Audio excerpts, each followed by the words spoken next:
Magandang gabi sa ating lahat. Narito ang weather update sa araw ng Linggo, December 10, 2023.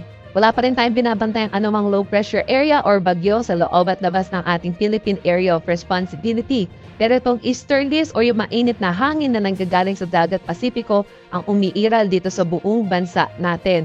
Kaya asahan natin, itong buong bansa natin ay makakaranas tayo ng mainit na panahon pero hindi mawawala ang mga tsansa ng localized thunderstorm lalo na sa hapon at sa gabi. Dahil tayo sa magiging panahon natin bukas dito sa Luzon, asahan pa rin natin na makakaranas tayo ng generally fair weather na may mga isolated rain showers at thunderstorm.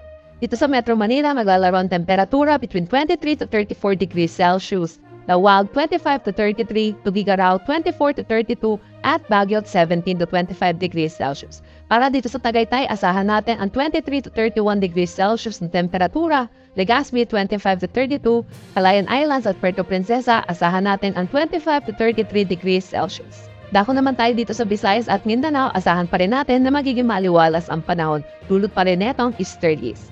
Dito sa Iloilo, maglalaro ang temperatura between 26 to 33 degrees Celsius, Cebu 26 to 31, Tacloban 26 to 31. Dito sa Zamboanga 25 to 34, Cagayan de Oro 24 to 32, at Davao 25 to 34 degrees Celsius. Wala tayong nakataas na anumang gale warning sa anumang seaboard ng ating bansa, pero asahan natin ang slight to moderate na kondisyon ng karagatan sa buong bansa natin.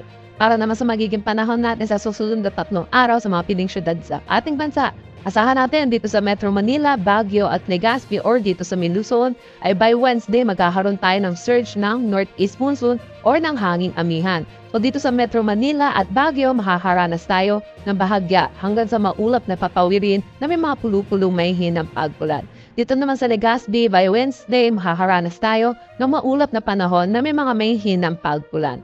Pero pagdating naman Thursday ay asahan natin easterlies na ulit ang umiiral sa atin at makakaranas na tayo ng generally fair weather na may mga tsansa ng localized thunderstorm lalo na sa hapon at sa gabi. Dito sa Metro Manila maglalaro ang temperatura between 24 to 33 degrees Celsius, Baguio 16 to 25, Legazpi 24 to 32, Metro Cebu 26 to 33, at Metro Davao 25 to 34 degrees Celsius.